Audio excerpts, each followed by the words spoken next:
The argument isn't even that bad. It wasn't the worst argument you ever had. But Signora herself was not in a good mood, and so things escalated much faster than they would. Voices raised, the room filled with tension. I told you not to go alone, and yet you ignored what I said and did it anyway. You open your mouth to respond, and she shakes her head, raising a finger. Don't. Don't even try. I'm not going to listen to one of your foolish excuses. I have had enough of you making a fool out of me. And then she steps closer, her movements fast, and you flinch. It's small and involuntary, your body bracing for something that isn't coming. But she sees it anyway, and she freezes, the air going painfully still. And you realize the shock and horror in her eyes. You realize it too late. It was nothing. I just. No. Don't dismiss it, Wayan. That's not what I wanted to do. She steps closer now, slowly, her eyes narrowed in concern. You flinched. I didn't mean to. Her hands clenched at her sides. Why did you? The word isn't a question. It's a demand wrapped around hurt. She's never hurt you. She is delighted in people's fear of her before. But they were just that. People. She never wanted that from you. She never wanted you to be afraid of her. Just tell me why, Wayan. Your throat tightens and you look away. I'm just tired. That's all. There's nothing you need to worry about. She doesn't accept that. She never will. She reaches out, not touching you yet, but close enough that you could feel her presence. Close enough that you could pull away if you need to. You flinched as if it were about to hurt you.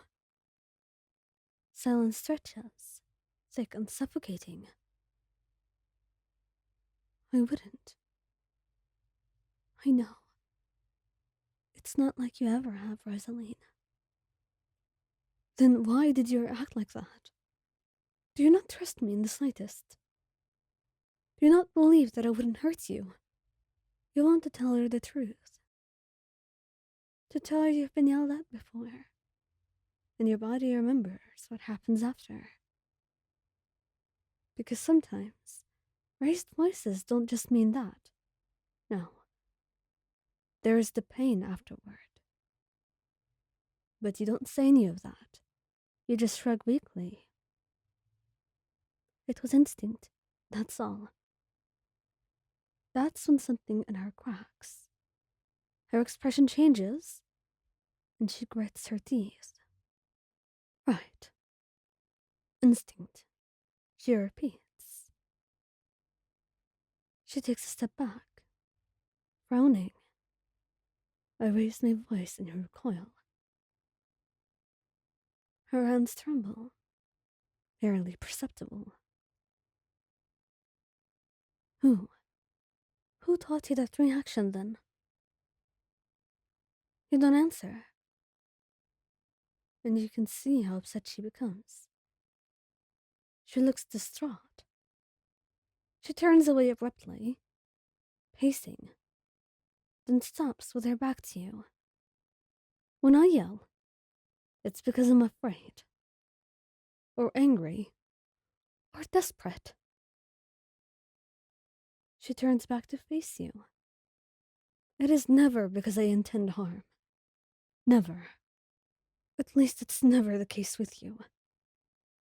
I know that. Rosaline, I know. And yet your body does not. You didn't even think. You didn't choose that reaction. It lives in you. She steps closer again, much slower this time. like she's approaching something fragile. Has someone raised their voice at you before? Often. You hesitate, and she exhales sharply.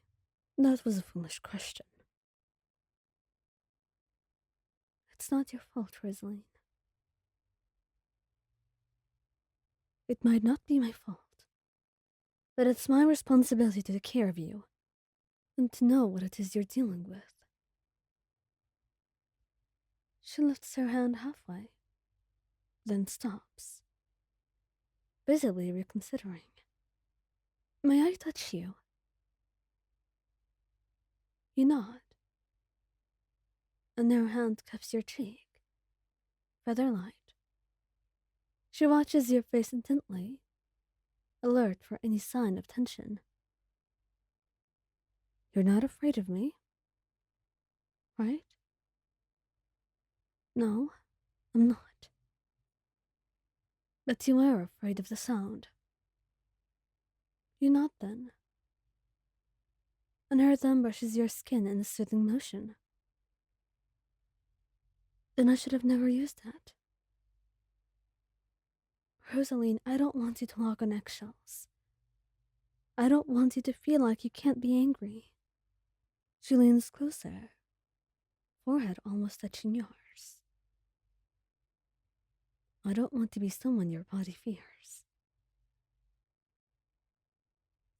She pulls you gently into her arms, slow enough that you can stop her if you want to. But you don't. You just sink into her embrace, desperate and needy. I'm so sorry. Not for being angry. I can't control that. But for forgetting myself. I should have never reacted that way. Rosaline, I promise. Don't. Don't promise anything. I just have one question. Are they alive? Whoever did this to you, are they still alive? You shake your head, and she lets out a sigh of relief. Lucky for them. Otherwise, they would have made the rent slow and painful. Just the way they deserve. And you can't help but be comforted by it, as unsettling as it is.